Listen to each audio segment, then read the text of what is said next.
Hola, ¿cómo les va, mis hermanos del Mirador del Lago San Roque? Les habla Alberto, acá de la ciudad de Córdoba. Bueno, estamos un poquito aislados, estamos un poquito controlados y a veces nos incomoda un poco el salir, el cubrirnos, el alcohol y todas estas historias, pero es por nuestro bien, así que hay que respetarlas. Dije que son miradores del lago San Roque. Bueno, vamos a mirar un poco la palabra en esta hora y sacar algunas bendiciones y conclusiones que para nuestra vida espiritual pueden ser muy convenientes. Ustedes saben y sabemos que el libro de Mateo fue escrito para los judíos. Entonces huele mucho a Antiguo Testamento, es el evangelio que más citas tiene del Antiguo Testamento, ya que Jesús quería presentarse, o Mateo lo presenta, como el Mesías. Era un poco difícil, aquel carpintero que todos conocían, de golpe se hace llamar el Cristo, el Hijo del Dios viviente, o mejor dicho, ellos reconocen que es el Cristo, el Hijo del Dios viviente. Bien, esto hace que los judíos tengan un rechazo y sabemos la historia, ¿no? Pero muchos le aceptan, muchos le siguen y Mateo quiere convencer, déjeme usar esta palabra, a los judíos de que Jesús es el Mesías que están esperando. Hasta hoy Mateo está dirigida a los judíos, pero todos sacamos bendiciones y ellos tienen que entender que Jesús era el Mesías. Ahora, ya pasó Betania, ya pasó la resurrección de Lázaro, ya pasó el paralítico de Betesda, ya pasaron los leprosos, ya pasó el chico que se tiraba en el fuego, y llegamos al capítulo 28, donde se acaba el libro. Entonces les invito a abrir las escrituras en el capítulo 28. Ya Jesús se está yendo, ellos han pasado 3 años y medio con Jesús, los discípulos, y ahora Jesús se está yendo y entonces se presenta de esta forma. Capítulo 28, el texto 16. Dice, pero los 11 discípulos se fueron a Galilea, al monte donde Jesús les había ordenado. Acá viene una tristeza en este 11, porque el 12, el 12, se había suicidado, entonces era la tristeza del grupo. Pero el grupo estaba y los 11 estaban listos para hacer en Hechos de los Apóstoles las grandes corrientes del Evangelio que se dispersaría por Galilea, Samaria y hasta el fin de la tierra. Capítulo 28, versículo 17. Dice, y cuando le vieron, le adoraron, pero algunos dudaban. Esta expresión, cuando habla de los 11, me llamó mucho la atención, porque estos 11 estuvieron con él, comieron, durmieron, caminaron, se cansaron, se conocieron físicamente, se conocieron espiritualmente, lo conocieron a Jesús en la transfiguración, lo conocieron a Jesús calmando las aguas del mar, lo conocieron a Jesús caminando sobre el mar, conocieron sus milagros y ellos mismos en el capítulo 16 dicen, tú eres el Cristo, el Hijo del Dios viviente, a través de los labios de Pedro, pero todos consienten en esta verdad y todos aceptan que Él es el Cristo, el Hijo del Dios viviente. Ahora el 17 divide a los 11 en dos grupos. Mire, versículo 17. Y cuando le vieron, le adoraron, pero algunos dudaban. Los 11 ven a Jesús resurrecto y el grupo se divide en dos. Algunos le adoraron y otros dudaban. ¿Cómo puede ser esto? Al final del Evangelio, Jesús se está yendo, le está por dejar la última indicación y decirle, toda potestad me es dada en el cielo y en la tierra, por tanto id y haced discípulos. O sea, les está encomendando ya lo último, las palabras finales, allí en Betania, donde va a ser ascendido a los cielos, y encontramos que dentro de los 11 están divididos. Ahora, imagínense tratar de convencer a todos los judíos que este era el Cristo, cuando ellos les podían decir, para la mano, si entre ustedes 11, a algunos le adoran y otros dudan. Esto me lleva a pensar que algunos estaban compenetrados con Jesús de tal forma que lo reconocían Dios, por eso lo adoran. Uno adora a una divinidad y estos, una partecita de los 11, le adoran como divinidad. Pero otra partecita duda. Ahora, acá me llama la atención cómo se divide el grupo en dos partes y en dos categorías, digamos así. Pero los invito a ir al final del Evangelio de Marcos, el Evangelio que sigue, capítulo 16. Abra la Biblia y véalo ahí, capítulo 16 de Marcos, verso 9. Habiendo pues resucitado Jesús por la mañana, el primer día de la semana, apareció primeramente a María Magdalena, de quien había echado 7 demonios. Yendo ella, lo hizo saber a los que habían estado con él, que estaban tristes y llorando. Ellos, o sea, los 11, cuando oyeron que vivían y que había sido visto por ella, no lo creyeron. Acá está la situación un poco empeorando,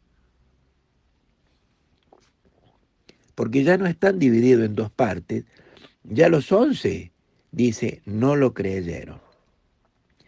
Verso 12.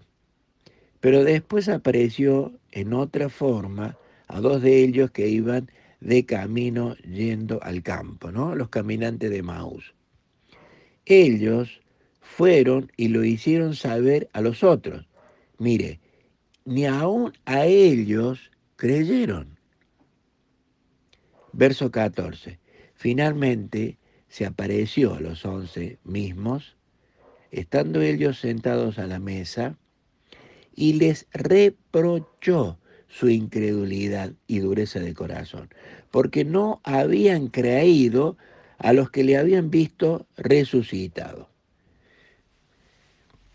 El libro de Marcos fue escrito a los romanos, para que los romanos entendieran que Dios estaba en Jesús y que Jesús era Dios. Por eso, en 20 milagros que se muestran en los 16 capítulos, está presentando a un milagrero, a un hacedor de cosas imposibles, para decirles, romanos, este es Dios. Ahora, imagínense presentar este libro y decirle, romanos, Jesús es Dios, y terminar de esta forma, que los 11 no creyeron a la promesa que él había dado de que iba a resucitar. Jesús fue el único resurrecto del Antiguo y del Nuevo Testamento que avisó que iba a resucitar. Todos los demás que resucitaron no avisaron que iban a resucitar. En cambio, Jesús resucitó como había dicho, así dice el capítulo 28 de Mateo. Bueno, acá, queridos hermanos, estoy viendo al grupo como dividido en dos partes y con mucha incredulidad, Pues Jesús se aparece y les reprocha la incredulidad. Hay una clase de cristianismo que le adora y hay otra clase de cristianismo que duda. Hay una segunda marca de cristianismo. A veces vamos a comprar un electrodoméstico o algo y te dicen, este es VGH o este es Whirlpool o este es Philips o este es Sony, pero esta otra es la segunda marca y te presentan algo que es más barato, que es de menos calidad y que tiene el respaldo atrás de la primera marca, pero no es la primera marca. En el cristianismo, ¿sucede algo así? Si existió en Mateo, en Marcos, si existió en los apóstoles, en la iglesia primitiva vemos algunas gruesas falencias, algunas dudas, algunas confrontaciones entre ellos. Me pregunto, hoy, al siglo XXI, ¿hay un cristianismo A y un cristianismo B? Hay una segunda marca de cristianismo que está respaldado por la primera, pero no es la primera marca. La primera marca del cristianismo, dice Jesús, le daré vida abundancia. Tendrán vida en abundancia. Vida en abundancia es vida en abundancia, no es menos. Embajadores de la tierra no es menos que un embajador. Vencedores no es menos que un vencedor. Sal y luz no es menos que sal y luz. Pero pareciera como que el enemigo ha puesto la posibilidad de que haya un cristianismo con menos demandas, con menos eh, compromisos, con menos actitudes realmente íntegras de un cristiano, y convenciera el enemigo a algunas personas que yendo un poquito a la iglesia, conociendo un poquito la Biblia, orando algunas veces, leyendo la Biblia algunas veces, ya uno puede ser cristiano. Me temo que haya un cristianismo A y un cristianismo B metido entre nuestras filas. Y me temo que muchas cosas carnales que entran a la iglesia puedan estar entrando por el cristianismo B, por el cristianismo de la segunda marca, por el cristianismo que tiene incredulidad, la cual Jesús les reprochó a los 12. Y no le creyeron, dice. Qué tremendo. Él había prometido, él se había mostrado en milagros y portentos tremendos. Sin embargo, cuando vienen y le dicen, ha resucitado, no lo creyeron. Esta segunda marca es muy peligrosa. Es la marca del conformismo. Es la marca del permiso a hacer algunas cosas que la Biblia no autoriza.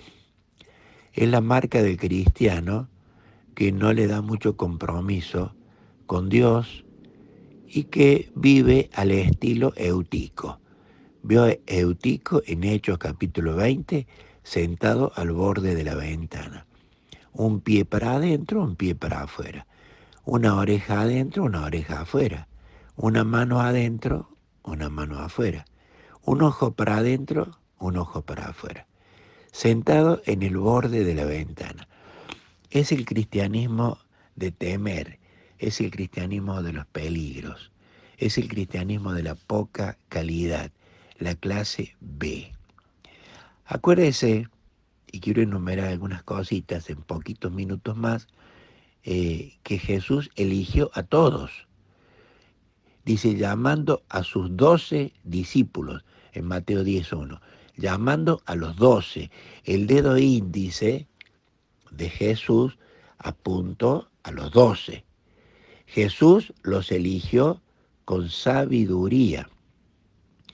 los eligió como Dios en cuanto a la guía del Espíritu Santo que vivía en plenitud dentro de él. Jesús se mostró a los 12, pero pareciera como que en algunos prendió, déjeme usar esta palabra, el injerto, prendió la semilla, prendieron las raíces y en otros fueron escasas. Él buscó transmitidores de su mensaje. Pablo le dice a Timoteo, lo que has oído de mí ante muchos testigos, esto encarga a hombres fieles, que sean idóneos para enseñar también a otros. Mire lo que le dice Pablo a Timoteo, lo que has oído de mí ante muchos testigos. Y yo me pregunto, esos muchos testigos que escucharon, ¿qué pasó? Pareciera como que Timoteo agarró la tea, Timoteo agarró la antorcha y los muchos testigos, ¿qué pasó? Escucharon lo mismo que Timoteo, pero no respondieron. Y Pablo le dice, esto encarga a hombres fieles. Hoy, hoy, hoy, hoy, hoy. Parece que en la iglesia hay hombres no fieles. Parece que hay jóvenes no fieles. Parece que hay señoritas no fieles. Parece que hay matrimonios no fieles. Parece que hay noviazgos no fieles. Parece que hay cónyuges que son no fieles. Porque Pablo le dice, encarga a hombres fieles, que sean idóneos para enseñar también a otros. Pareciera como que la línea va mostrando una segunda clase, ¿vio? Pablo también es como que medio que da a entender esto y respalda el concepto bíblico. Jesús a los 12 les dio instrucciones. En Mateo 10:5 dice, a estos 12 les dio instrucciones.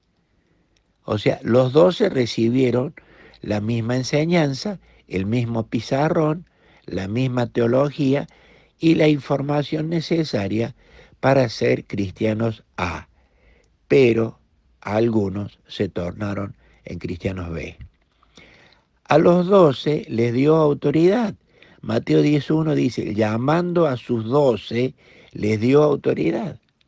A los 12 les dio autoridad en el capítulo 10 de Mateo. Pero en el capítulo 28 de Mateo leímos que algunos dudaban. Esto me puede llevar a pensar que hoy existe esta corriente B, esta teología de la resignación, esta teología de permitite algunas cositas en la carne. Total, estás identificado con los cristianos.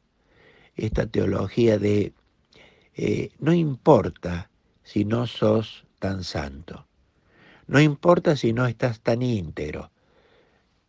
Lo importante es que un poquito te defina y no es así. A los 12 les dio responsabilidades, porque Mateo 21:6 dice, y los discípulos fueron e hicieron como Jesús les mandó. Ahí tiene usted que ahí responden como Jesús manda. Jesús claro que mandó y ellos tenían que reconocer.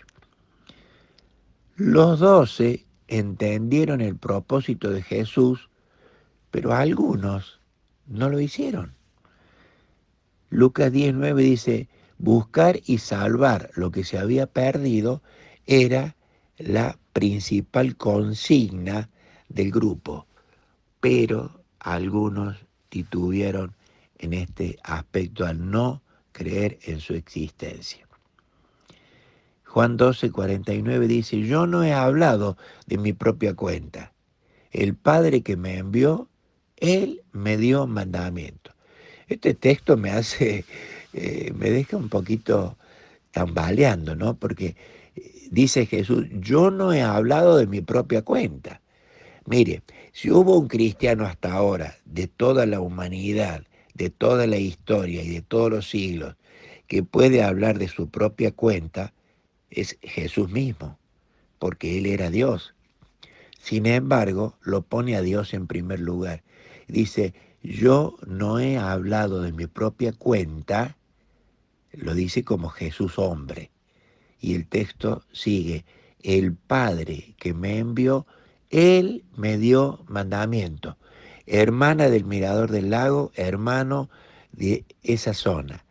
El Padre que me envió, Él me dio mandamiento. Hoy el Padre sigue dando mandamientos. Cuando se abre la palabra en el templo, Él da mandamientos. Cuando se canta una canción y usted le está cantando, piense en la canción. No se distraiga con la mente mirando el cuadro, la ventana, las hojas que se mueven afuera, el que entra o el que sale. Piense en lo que está cantando. Él le está dando mandamientos. Él sigue dando mandamientos. Gracias a Dios que nos sigue dando mandamientos. Porque esos mandamientos corrigen nuestra ruta, mueven el timón un poco para que nuestra proa vaya hacia el horizonte que Dios quiere para nuestras vidas. Gracias a Dios por ese mandamiento. En Juan 17:4 dice, yo te he glorificado en la tierra, he acabado la obra que me diste que hiciese. Este texto es muy especial, porque en su primera parte dice, yo te he glorificado en la tierra. Hermana, hermano, querido, me pregunto y te pregunto, ¿lo estamos glorificando en la tierra? Con lo que hacemos, con lo que vemos, con lo que decimos, con lo que vestimos, con la música que escuchamos, con los estilos que tenemos, con el sentimiento de nuestro corazón, con nuestra vida conyugal, con nuestra vida familiar, con nuestra vida laboral, con nuestra actitud. ¿Lo estamos glorificando en la tierra? Y Jesús dice en el mismo texto, he acabado la obra que me diste que hiciese. Y yo me pregunto, Jesús, Bartimeo estaba en una cuadra. Si entrabas en la otra cuadra o en el otro bloque, quizás había otro enfermo. Jesús, cuando caminabas en Jericó, Zaqueo estaba en un árbol, pero 5 cuadras más allá había otro que te quería ver, otro para sanar, pero tú te fuiste a la casa de Zaqueo. Señor, no volviste otra vez al estanque de Betesda donde se mueven las aguas. Señor, no te subiste a otra barca para predicar. ¿Qué pasaba si seguías sanando? ¿Viste? Mira, he acabado la obra que me diste que hiciese. Hay una obra que Él nos ha dado para hacer. Hermanita, hermanito querido, joven, anciano, señora, adolescente, Alberto, todos tenemos una obra asignada ya por Dios para nosotros. Y Jesús pudo decir, he acabado la obra que me diste que hiciese. Dios no le pidió otra cuadra allí del sicómoro donde bajó Zaqueo. No le pidió la otra cuadra de Bartimeo. Le pidió eso. Y Jesús hizo lo que Dios había planificado. Las Escrituras dicen que desde antemano Dios prepara obras para que nosotros hagamos. ¿La estás haciendo? ¿Lo estoy haciendo? ¿O quedan cosas en el tintero sin escribir, sin hacer, sin concluir? Esas van a ser nuestras faltas al no concluir lo que Dios ha preparado para nosotros. La oración es que en esta hora cada uno de nosotros haga una mirada introspectiva. Sea sincero con usted mismo. Mire para adentro y vea en su intimidad cómo está la situación. cómo está la transparencia, cómo está la santidad, cómo está la consagración, cómo está la rendición a los pies del Señor, cómo está eh, el amar su voluntad, el amar las escrituras, el amarlo a Él. ¿Cómo está esto de seguirlo a Él? ¿Clase A o clase B? ¿Él tiene que reprocharnos algo? Mire, una vez se apareció a los 12, a los 11, ¿no? Se apareció y les reprochó. Él cuando tiene que reprochar, reprocha. Lo hace con todo amor, con toda firmeza, pero con toda contundencia. Él sigue reprochando. Y quizás a algunos estas palabras le caigan como un bálsamo, a otros le pueden caer o llegar como una herramienta para avanzar en arreglar algo que en su vida está desarreglado.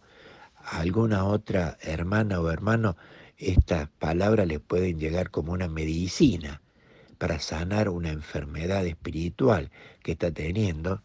A alguno le puede llegar como un alimento para decir, bueno, voy a nutrir una parte de mi vida espiritual que se ha descalcificado, que está anémica, que está empobrecida, que está enferma. Y a algunos le puede llegar como el dedo índice de Dios que le está señalando y le está diciendo y reprochando alguna actitud. Mi intención cuando escuché esto fue en mi vida analizar qué cosas me estoy permitiendo en la carne, qué actitudes, qué conductas me estoy dando franquicia para cometerlas que invadan la santidad de Dios. Y también mirar qué cosas no estoy haciendo. Y no puedo decir, he acabado la obra que me diste que hiciese hasta la fecha que estamos.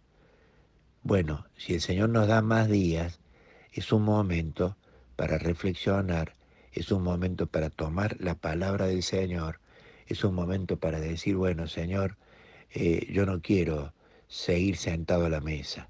Dice que estaban sentados a la mesa cuando Él aparece y les reprocha. Y mire la posición de ellos, están atendiendo su cuerpo, porque están sentados a la mesa. ¿Para qué?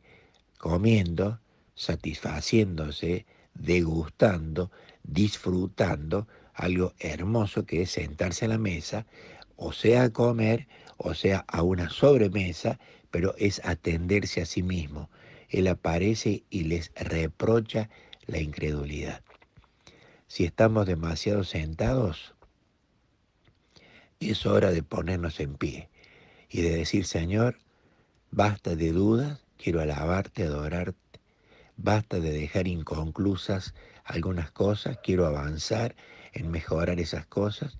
Señor, quiero obedecerte y quiero rendirme hoy, en esta hora, a tus pies. Si tenés a Cristo, lo podés hacer como hijo de Dios, rendirte a los pies de Él y decir, Señor, bendecí mi vida porque quiero vivir una vida triunfante, cerca tuyo, y una vida de cristianismo pleno, cristianismo A. Y si no tenés a Cristo como Salvador, qué oportunidad para decirle, Señor, si en la cruz moriste y llevaste mis pecados, ¿por qué tenerlos encima mío como acusadores y como suficiente prueba para que me condenes en la eternidad? Hoy quiero que la sangre de Cristo me limpie de todo pecado. Decíselo de corazón, decirle quiero recibirte como hijo de Dios y entra en mi corazón para vivir una vida llena de Dios.